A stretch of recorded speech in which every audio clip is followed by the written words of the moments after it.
Tá aí, vinheta na tela, você já sabe, né? Chegou o momento Defensoria e no quadro de hoje a gente vai falar sobre a política de atendimento da Defensoria Pública de São Paulo, conhecida como Mães em Cárcere, que acaba de celebrar 10 anos desde que foi fundada, criada, instituída. A atuação é destinada àquelas mulheres que estão presas e grávidas, ou seja, também aquelas que são mães de filhos com até 17 anos. Ao longo desses 10 anos de implementação do Mães em Cárcere, já foram realizados mais de 25 mil atendimentos às mulheres, mães e também gestantes. E mais de 52 mil crianças e jovens já foram direta ou indiretamente beneficiados. Para falar sobre essa importante atuação da Defensoria Pública de São Paulo, o quadro Fala Defensoria de hoje recebe a defensora pública Renata Moura Gonçalves, também é assistente da primeira Subdefensoria Pública Geral, uma das responsáveis por esta política. Bom dia, Renata. Muito bom dia, Mariana. Bom dia a todas e a todos que estão nos assistindo. Inicialmente, eu gostaria de agradecer muito o convite e a oportunidade de estar aqui hoje, falando dessa política tão importante para a Defensoria Pública do Estado de São Paulo, que é a política Mães em Cárcere, que completa 10 anos. Obrigada por estar aqui conosco, Renata. Começa explicando para a gente, então, como que foi criado 10 anos atrás esse projeto, essa política, como foi pensada? Então, Mariana, é muito interessante, porque essa política Mães em Cárcere, ela foi uma política que ela foi criada muito por um trabalho conjunto também da sociedade civil, de outras instituições do sistema de justiça, que lá atrás, no ano de 2011, se reuniram em um seminário, conhecido como Seminário Mães em Cárcere, e se preocuparam, então, em pensar formas de garantir os direitos das mulheres que são mães e gestantes e também de seus filhos durante esse período de cárcere, de privação de liberdade. Então, desse seminário, teve como resultado uma carta chamada Carta de São Paulo, carta de diretrizes para orientar, então, o atendimento e a defesa dos direitos dessas mulheres que são mães e gestantes durante o período do cárcere. Depois disso, no dia 14 de fevereiro de 2014, foi aprovado no nosso Conselho Superior da Defensoria Pública do Estado de São Paulo a deliberação número 291, que instituiu, portanto, a política de atendimento Mães em Cárcere. Essa política, ela foi pensada para ter um órgão, uma assessoria técnica de gestão informacional, que recebeu o nome de Convive, justamente para indicar o objetivo principal, que é de garantir a convivência familiar de mães e filhos durante o período do cárcere. E também ela conta com a atuação dos núcleos especializados da Defensoria Pública do Estado de São Paulo. Então, 3 principais núcleos, de acordo com a sua atuação, também garantem os direitos fundamentais, os direitos humanos fundamentais das mães e das crianças durante esse período de privação de liberdade. São ele, por exemplo, o Núcleo Especializado de Situação Carcerária, o Núcleo de Defesa e Promoção dos Direitos das Mulheres e o Núcleo Especializado de Infância e Juventude. E, além disso, todos os defensores e defensoras também atuam em prol da garantia dos direitos dessas mães, para que, durante o período da prisão, não ocorra uma situação muito triste que, infelizmente, acontecia no passado, que era do rompimento de vínculos entre mães e filhos. Então, nós sabemos, Mariana, que infelizmente na nossa sociedade, não raro, a mulher ela é a principal responsável por aquela criança. E se infelizmente acontecia a situação dela ser presa, essa criança muitas vezes ela ficava desamparada. E a mãe na prisão deixava de receber notícias dos seus filhos e das suas filhas. Então, a Defensoria ela sentiu essa necessidade de ter uma política institucional especialmente pensada para atender as mulheres que estão nessa situação.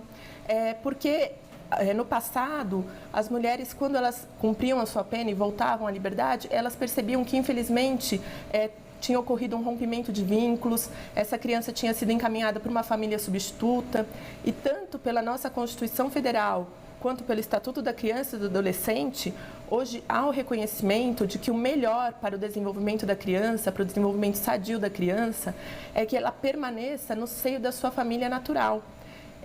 O encaminhamento para uma adoção tem que ser sempre o último caso, porque isso traz lá na frente consequências para o desenvolvimento psicológico dessa criança, para o desenvolvimento pleno e sadio da sua personalidade. Então, também pensando na garantia das gestantes que estão mães, para que ela tenha um parto digno, para que isso não ocorra com ela estando algemada, que infelizmente era uma realidade do passado que hoje nós conseguimos alterar, foi pensada essa política institucional de atendimento. E graças também, principalmente, a um termo de cooperação que foi celebrado com a Secretaria de Administração Penitenciária, a Defensoria Pública pode hoje receber as informações dessas mulheres que estão presas e são mães e gestantes.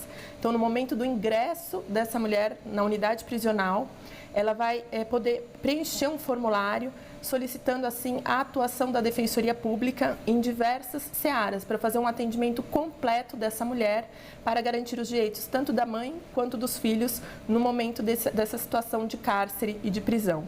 Agora, aí é importante que tem dois cenários diferentes. Uma é essa mãe, então, que ingressa no sistema prisional grávida, e outro é essa mãe que já tem os seus filhos, né, até 17 anos, e como fica, então, a guarda dessas crianças, né? Vamos começar falando por aquelas mães que ingressam grávidas. Elas têm esse parto dentro do sistema prisional e essa criança fica com elas por quanto tempo? É uma situação, então, muito delicada pensar numa mulher que está nesse momento gestante dentro de uma unidade prisional. Então, primeiro de tudo, é uma preocupação com a saúde dessa mulher, para que ela tenha garantido os direitos ao pré-natal, para que ela receba uma alimentação diferenciada e adequada ao momento da gestação, para que ela tenha um acompanhamento médico. E, além disso, é importante lembrar que essa mãe, ela tem o direito de escolher uma pessoa como acompanhante no parto. Esse parto, ele não deve acontecer dentro da unidade prisional, ele deve acontecer no ambiente hospitalar, ou devem ser respeitadas as crenças, os desejos dessa mãe no momento do parto. É muito importante que ela não esteja algemada no momento do parto e que seja garantido para ela, então, toda a proteção desse momento, pensando não só nos direitos da mãe, mas também no direito daquela criança que irá nascer. E é garantido que ela mantenha esses vínculos com essa criança, porque nós sabemos que pela Organização Mundial de Saúde, o aleitamento materno é muito importante. Então, pela lei hoje, é garantido um mínimo de 6 meses para que essa criança receba o aleitamento materno. Então, essa mãe, essa criança, elas precisam ficar em uma unidade prisional que tenha uma ala materno-infantil, que vai garantir, portanto, ali um ambiente mais saudável e um ambiente melhor para o desenvolvimento daquela criança.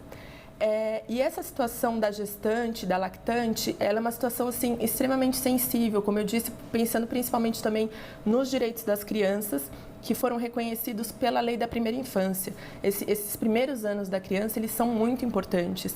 Então, por isso que nós temos que ter esse olhar diferenciado para essa situação dessa mulher que está presa, para a garantia dos seus direitos, tanto dela quanto das crianças. Então, essa mãe, ela pode também indicar a pessoa que ela quer que fique com a guarda depois desse período de 6 meses.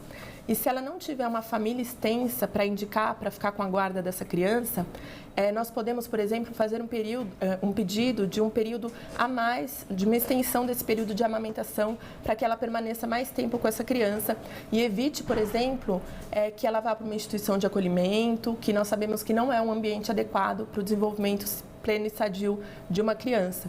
Então, nós temos essa situação mais delicada das gestantes e das lactantes, e também tem a situação da mãe que é presa e os filhos permanecem aqui. E a criança, como temporariamente a mãe não vai poder exercer sobre essa criança todos os direitos e deveres relacionados ao poder familiar, é importante que ela indique alguém da família, preferencialmente, para que exerça a guarda. E por meio do termo de guarda, essa pessoa ela poderá matricular a criança na escola, levar a criança ao médico, então garantir todos os direitos que ela tem. Então, é muito importante também que a Defensoria atue para que seja respeitada a vontade da mãe, para que seja observado o que é melhor para a criança e para que seja garantido, então, essa guarda durante o período do cárcere. É claro que depois que essa mãe cumprir a sua pena, quando ela sair, ela pode retomar, então, os cuidados em relação a essa criança. Agora, ao longo desses 6 meses que você comentou, então, que esse bebê permanece com a mãe dentro do sistema prisional, ele fica numa ala de maternidade, ou seja, essa criança fica também privada de liberdade junto com a mãe durante 6 meses. Sim, daí então toda a delicadeza e essa preocupação que nós temos de que seja um ambiente adequado para o crescimento e desenvolvimento de uma criança. Então essa ala, geralmente nas unidades prisionais, que Com a política Mães em Cárcere, nós realizamos atividades de educação em direitos, rodas de conversas com essas mulheres que estão nessas unidades prisionais.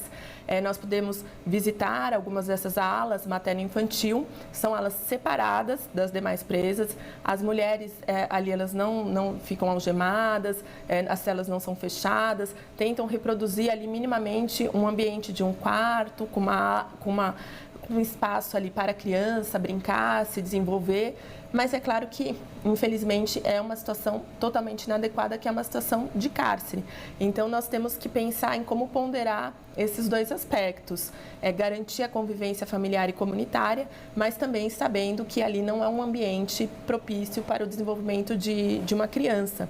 Por isso também que nós defendemos, e de acordo com a nossa ordem jurídica, a prisão ela é absolutamente excepcional e, idealmente, ela só poderia ocorrer depois do trânsito em julgado de uma sentença penal condenatória, ou seja, quando já não tem mais recursos e é uma sentença definitiva.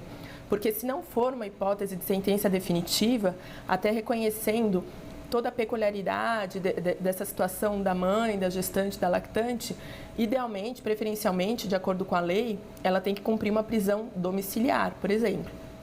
E aí, nesse caso, acaba tendo um contato muito melhor até com os parentes, né, familiares. Como que fica, por exemplo, esse contato com os familiares durante esses 6 meses em que a criança está também em cárcere junto com a mãe? Tem um sistema diferenciado das detentas comuns? Ou seja, tem mais o espaço maior destinado à visitação ou não? Eles têm um espaço diferenciado ali para garantir um ambiente mais saudável para a criança, de convivência, mas em relação às regras de visitação, elas seguem as regras do sistema como um todo, para receber essas crianças. O que é interessante até de observar, que como uma forma de garantir visitas, principalmente das mães que têm algumas crianças que ficaram aqui fora, que não estão com elas na unidade prisional, que, como eu disse, é sempre uma situação a ser evitada e excepcional, muitas vezes a mãe ela não quer que a criança ingresse naquele ambiente. Então, hoje em dia, principalmente depois da pandemia, existe a possibilidade, por meio de um programa da Secretaria de Administração Penitenciária chamado Conexão Familiar, que essas visitas sejam feitas por meio de videoconferência. Então, isso garante ali minimamente o contato, a manutenção de vínculos, mas muitas vezes pela distância, ou então porque a mulher realmente não quer que a criança esteja naquele ambiente, que ela entende não ser adequado para uma criança, ela não quer que ela vá, é uma forma de manter o contato por meio dessa chamada conexão familiar, que são essas visitas por videoconferência. Agora, quais são as principais demandas hoje dessas mães em cárcere? Quando nós recebemos esse atendimento de uma mulher que é mãe, gestante, está presa, nós procuramos fazer uma análise completa da situação dessa mulher, à luz do direito. Então, em primeiro lugar, é analisada a situação criminal, de execução, para verificar quais são os pedidos que são possíveis de serem feitos. Então, eu citei aqui como exemplo pedido de prisão domiciliar, nos casos das prisões preventivas, que ainda não são definitivas. Pedido, por exemplo, de uma progressão de regime diferenciado para que mais rápido essa mãe retorne e retome o convívio com os seus filhos e filhas. Isso na esfera criminal. No âmbito do direito de família, nós temos, então, os pedidos de guarda, de visita, como eu já citei como exemplo. Pode acontecer da pessoa que está com a guarda da criança não querer levar a criança para a visita. Então, nesse caso, a mãe pode solicitar a atuação da defensoria para que seja garantida esse direito de visita e a manutenção dos vínculos. E também na esfera da infância e juventude, para verificar se eventualmente essa criança está com uma medida protetiva de acolhimento institucional, o que garantiria, por exemplo, a defesa dessa mulher para que essa situação não permaneça e essa criança seja encaminhada para uma família extensa, para um tio, para um avô, para uma avó. Ou então, o principal, que é o mais drástico, que é uma ação de destituição do poder familiar. Então, é importante salientar que não é pelo fato de a mulher estar presa que ela deve perder o poder familiar, o direito que ela tem de ser mãe, o poder que ela tem ali familiar em relação aos seus filhos e filhas. É claro que pela nossa legislação, pelo Código Civil, na hipótese de uma sentença irrecorrível superior a 2 anos, ela, por ficar impedida momentaneamente de exercer o poder familiar, esse poder familiar será suspenso. Mas isso, de forma alguma, pode significar que depois que ela cumpra a pena e retome o convívio com a sociedade, ela não possa, então, continuar retomando o convívio com o seu filho e exercendo a sua maternidade em relação àquela criança. E aí, nesse caso, volta, então, plena guarda?